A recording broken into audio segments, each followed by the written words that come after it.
बुझाए ठंडक लाए सबको भाए जीरा सिर्फ MTH का जलजीरा जीरा सिर्फ। जीरा सिर्फ असली रिफ्रेशिंग, असली स्वाद, असली मजा। MTH।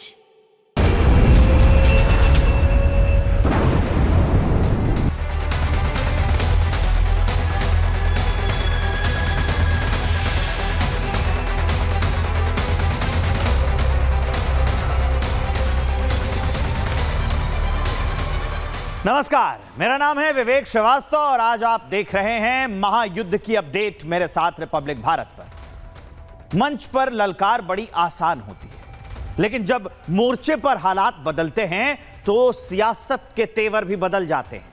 हर मसले का हल एक्स पोस्ट या ट्वीट से निकालने वाले शायद हालात से अब थोड़ा डरने लगे हैं। सवाल यह है कि क्या ईरान के मुद्दे पर डोनाल्ड ट्रंप की सियासत बैकफुट पर है, क्योंकि ट्रंप ये कह रहे हैं कि नेतन्याहू से मिलकर जंग रोकने की बात करूंगा। ट्रंप की राजनीति भी का अंदाज भी बड़ा दिलचस्प रहा है, या यूं कहें कि अजीबोगरीब रहा है। पहले बयान ऐसे आते हैं जैसे अभी युद्ध छिड़ जाएगा, और फिर कुछ दिन के बाद लगता है कि कूटनीति को भी मौका दिया जा सकता है।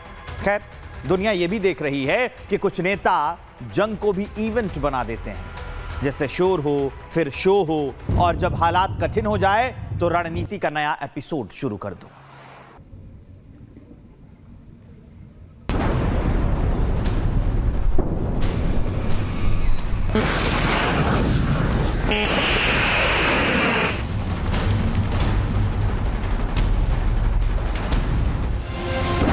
दुनिया के 8 देशों का युद्ध रुकवाने का दावा करने वाले ट्रंप ईरान के साथ 10 दिन की जंग में ही हाँफने लगे।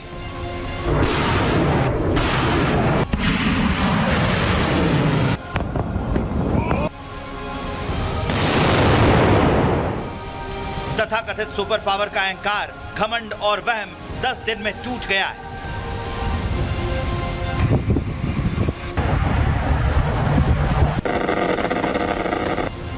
अब ट्रंप के सामने सबसे बड़ा सवाल यह है कि जंग में पीछे हटे तो हटे कैसे।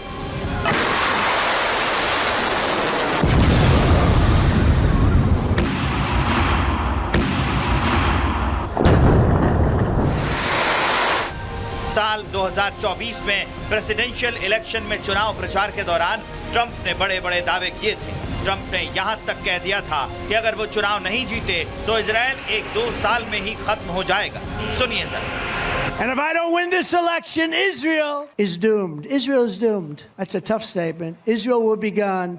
1 year, 2 years, Israel will no longer exist. I better win, or you're going to have problems like...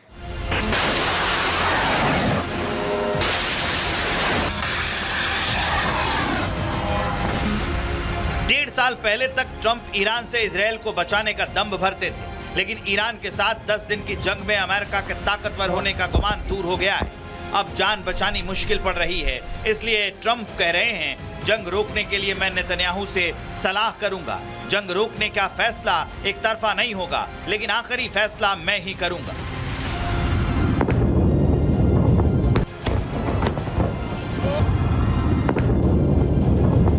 सवाल यह है कि जो ट्रंप ईरान को पूरी तरह मिट्टी में मिला देना चाहते हैं, वो अब जंग खत्म करने की बात क्यों करने लगे, वो भी महज 10 दिन में।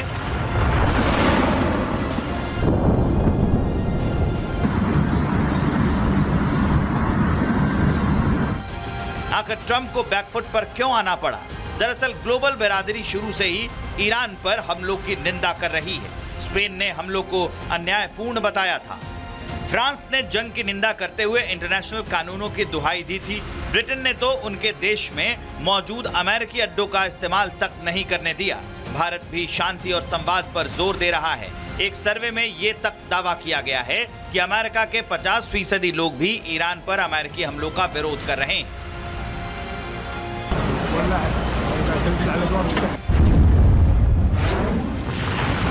मतलब ट्रंप चारों तरफ से घिर गए।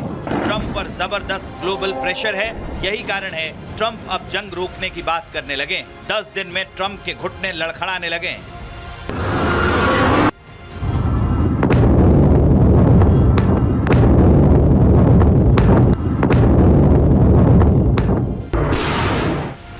जो जो देश अमेरिका के साथ दोस्ती के टेबल पर गलबैयां करते थे, जिन देशों को ट्रंप गले लगाते नहीं थकते थे, ट्रंप को लगा कि जंग में उनके साथ सीधे तौर पर दोस्त भी खड़े हो जाएंगे, लेकिन ऐसा हुआ नहीं।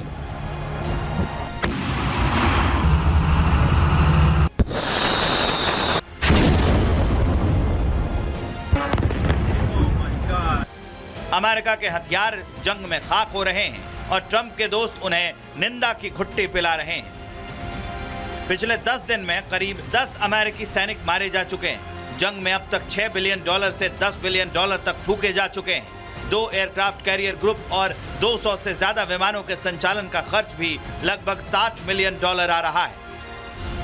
जंग का नतीजा फिर भी ट्रंप के मन मुताबिक नहीं है, इसलिए ट्रंप को अब एक ही रास्ता नजर आ रहा है और वो रास्ता है back foot. Bureau report, Republic Bharat. युद्ध क्षेत्र से इस वक्त की एक बड़ी अपडेट जान लीजिए। ईरान पर एक साथ 20 बम दागे गए हैं। IRGC के कमांड हेडक्वार्टर पर यह हमला किया गया है।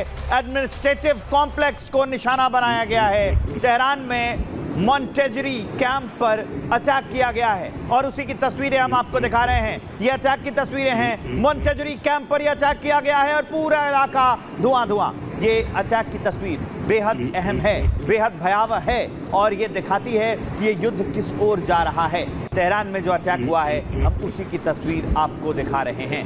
ये तेहरान में अटैक की तस्वीर है। 1 2 3 4 5 नहीं, एक साथ 20 बम दाग दिए गए, 20 बम गिरा दिए गए। उसके बाद का मंजर ये हम आपको दिखा रहे हैं।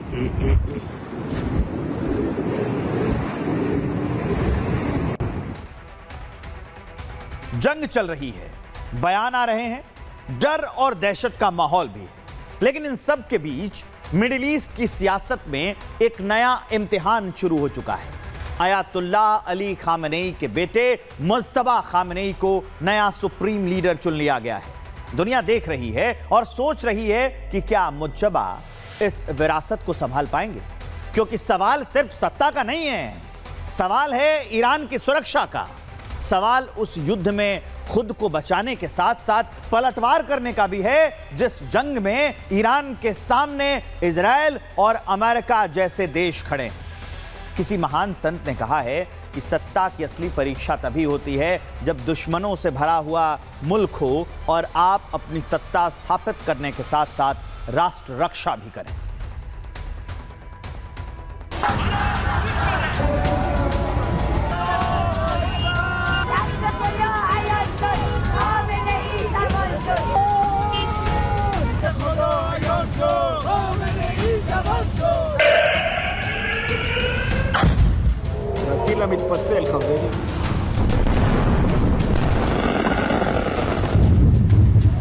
खामनेई की मौत के 10 दिन बाद ईरान ने उनके बेटे मुज्तबा खामनेई को सुप्रीम लीडर तो चुन लिया, लेकिन ईरान पर अब संकट के 2 नए फ्रंट खुल गए। पहला संकट है इजराइल अमेरिका के हमलों से नए सुप्रीम लीडर मुज्तबा खामनेई को बचाकर रखना, और दूसरा संकट है ईरान के अंदर ही मौजूद मुज्तबा के विरोधियों से लड़ना।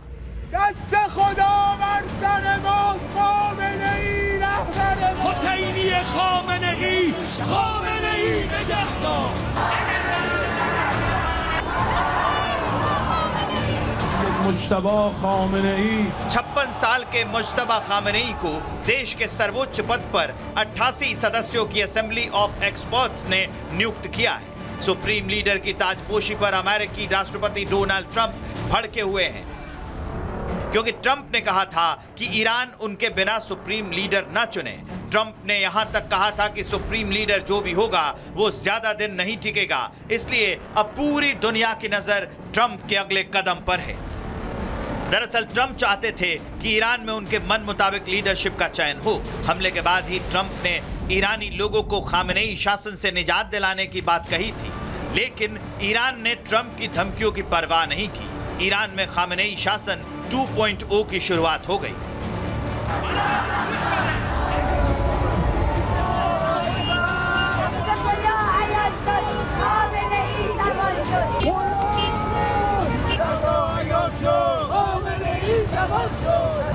मुस्तफा खामनेई ने सर्वोच्च गद्दी संभाल तो ली है, लेकिन इस गद्दी में चुनौतियों के कांटे लगे हुए हैं। मुस्तफा पर वंशवाद के आरोप लगने लगे हैं।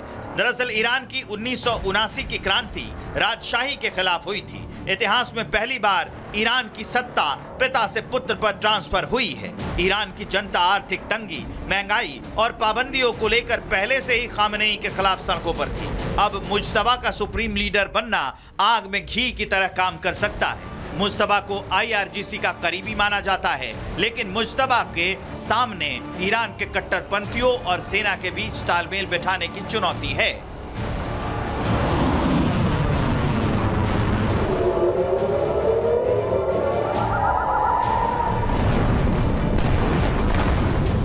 मुस्तफा खामनेई के गद्दी संभालते ही खाड़ी में खंडहरों की नई दास्तान लिखी जाने लगी है। ईरान ने इजराइल पर हमले तेज कर दिए हैं, तो इजराइल भी ताबड़तोड़ मिसाइलें दाग रहा है। इजराइल ने ईरान के 18 टैक्टिकल एयरबेस में से 10 एयरबेस को भारी नुकसान पहुंचाया है। तेहरान के मेहराबाद में स्मगलिंग एयरक्राफ्ट और एयर डिफेंस सिस्टम को तबाह कर दिया गया। तबरीज में F4 और F5 फाइटर जेट और रनवे नष्ट हो गए। शिराज में IL-76, C-130 ट्रांसपोर्ट और Su-22 फाइटर जेट्स मिट्टी में मिल गए। इस्फहान में हाईवे, बिल्डिंग और SAM इंफ्रास्ट्रक्चर को भारी नुकसान पहुंचा है। केरमनशाह में वेयरहाउस और SAM साइट डिस्ट्रॉय हो गई। जहेदान में अमेरिकी एयर स्ट्राइक में ईरानी रडार सिस्टम तबाह हो गया।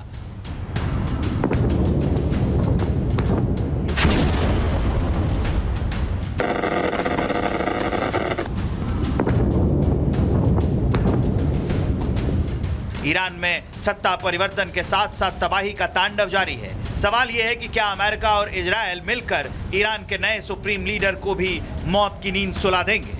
Bureau report, Republic Bharat.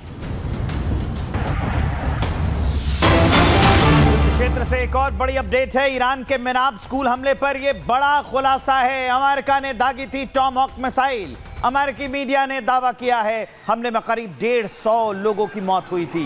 तो ये बड़ी खबर हम आपको बता रहे हैं। और 150 लोगों की मौत हो गई थी अमेरिका के टॉमहॉक मिसाइल में। मिनाब स्कूल था, उस पर हमला किया गया था। इसमें बच्चों को भी जान चली गई थी। इसीलिए हम बात कर रहे थे कि युद्ध में कुछ नियम होते हैं, कुछ कायदे होते हैं। स्कूलों पर, अस्पतालों पर हमले नहीं होते हैं। यह युद्ध अपराध की श्रेणी में आता है। लेकिन वही हुआ। अब अमेरिकी मीडिया ने यह दावा किया है कि अमेरिका ने टॉमहॉक मिसाइल उस स्कूल पर, मिनाब स्कूल पर मारी थी, जिसमें बच्चों की मौत हो गई थी। 150 बच्चों की मौत, लोगों की मौत। सिर्फ बच्चे नहीं थे, बच्चे और जो बाकी आसपास के लोग थे, उनकी संख्या, मृत लोगों की संख्या 150 थी। आप सोचिए, स्कूल पर मिसाइल अमेरिका ने दाग दी। ये कहा, ये युद्ध अपराध की श्रेणी में आता है। लेकिन अमेरिका ये युद्ध अपराध कर रहा है। अब चलिए आगे बढ़ते हैं। महोपनिषद के 4थे अध्याय का 71वां श्लोक है। अयम निजम परोवेति गणना लघु चेतसाम उदार चरितानाम तु वसुधैव कुटुंबकम। यह बड़ा प्रसिद्ध श्लोक है, आप जानते होंगे, हम भी जानते हैं। जो भारत के परिप्रेक्ष्य में सबसे ज्यादा यह श्लोक कहा जाता है। भारत के जीवन और व्यवहारिकता का दर्शन है ये। पूरी धरती परिवार के समान है, पूरी वसुधा परिवार के कुटुंब के समान है। भारत वही करते हुए दिख रहा है। भारत ने कह दिया है कि जंग नहीं, संवाद ही समाधान है। भारत एक ताकतवर देश है, लेकिन भारत की ताकत हथियारों से नहीं है, उस सोच से है जो कहती है कि जंग आखिरी रास्ता है, पहला नहीं। भारत की चिंता यह भी है कि जहां हमले हो रहे हैं वहां हजारों की संख्या में भारतीय रहते हैं। भारत को अपने नागरिकों की जान बचाना भी पहली प्राथमिकता है, जो NRI के रूप में भी उन देशों में रहते हैं।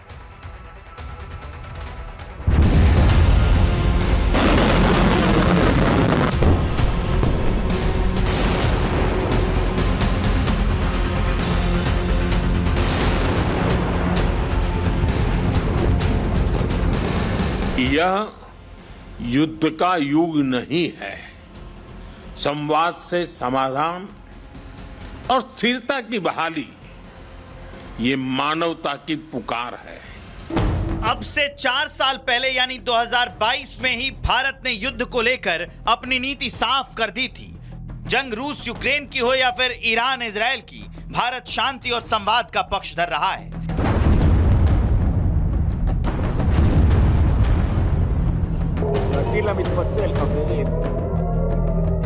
भारत वसुधैव कुटुंबकम को सिद्धांत मानता है, दुनिया को शांति की राह दिखाता है। इसलिए भारत सैन्य बल के बजाय टेबल पर बैठकर बातचीत से समाधान निकालने की बात करता है। लेकिन दुनिया के कुछ देश हैं जिनके लिए विस्तारवाद ही सर्वोपरि है, इसलिए खाड़ी धधक रही है।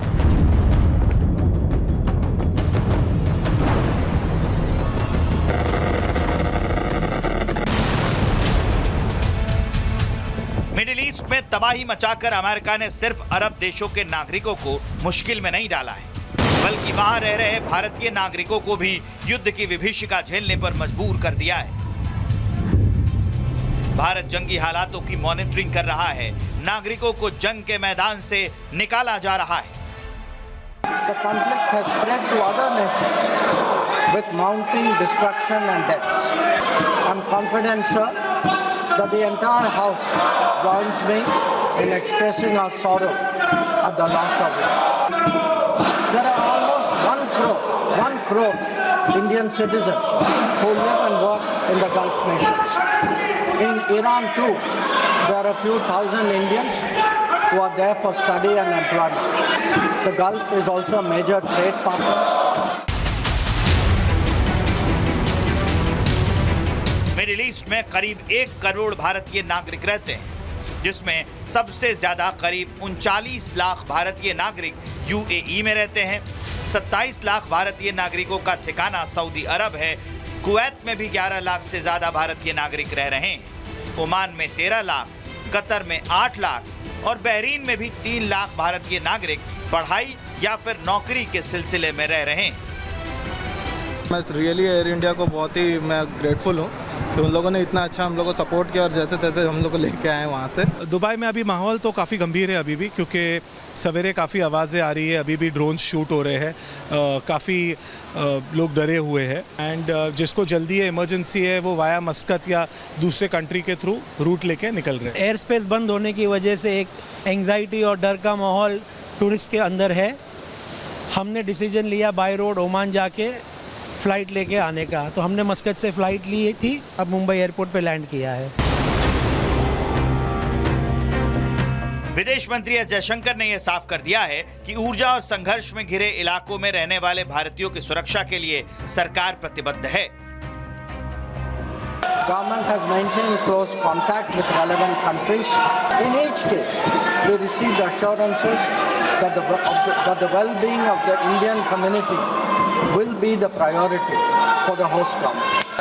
I have, however, spoken to Foreign Minister Arakchi on 28th of February and the 5th of March. IRIS Lavan actually docked on 4th March in Kochi. The crew is currently in Indian naval facilities. साल 2024 से 25 में भारत और UAE, Saudi अरब, Qatar, Kuwait, Oman, Bahrain के बीच करीब 15 लाख करोड़ रुपए का trade हुआ था। भारत के ग्लोबल ट्रेड का 15% खाड़ी देशों के साथ ही होता है।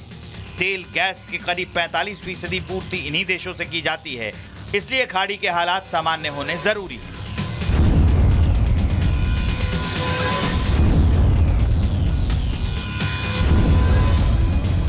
भारत का मानना है कि तनाव कम करने और मुद्दों को सुलझाने के लिए संवाद और कूटनीति का रास्ता अपनाया जाना चाहिए, लेकिन ट्रंप को यह रास्ता भला कहां समझ आता है। 2 महीने में ही ट्रंप 2 देशों को अस्थिर कर चुके हैं। Bureau report, Republic Bharat.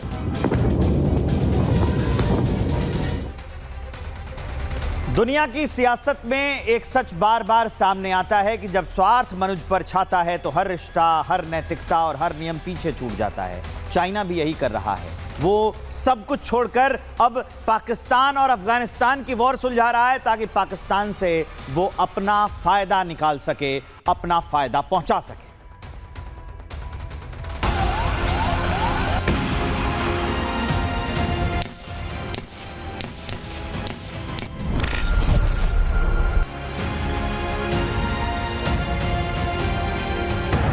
जंग की चिंगारी सिर्फ ईरान इजरायल में ही नहीं भड़की है, बल्कि धुआं पाकिस्तान में भी उठा है।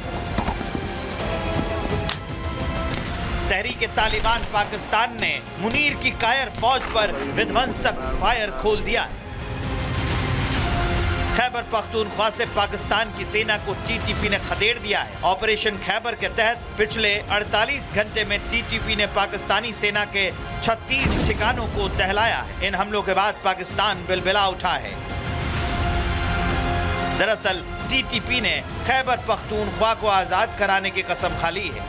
टीटीपी के ऑपरेशन खैबर से पाकिस्तान की सेना और हुक्मरानों में कोहराम मचा है। अब सोचिए, चाइना अपने दूत को अफगानिस्तान भेज रहा है काबुल में, ताकि ये जंग समाप्त कराई जाए। अब चाइना ऐसे फायदा उठाना चाहता है दो देशों की युद्ध शांत कराने के बाद। आज के लिए इस अपडेट में इतना ही। कल फिर इसी समय पर होगी मुलाकात। तब तक के लिए दीजिए इजाजत। नमस्कार। चमकी चाट से क्या बना है? सैंडविच, लस्सी और छाछ हर घूंट में चमकी चाट, ड्राई फ्रूट और दही बड़े। चमकी चाट से स्वाद बढ़े। असली स्वाद सिर्फ चंकी चाट।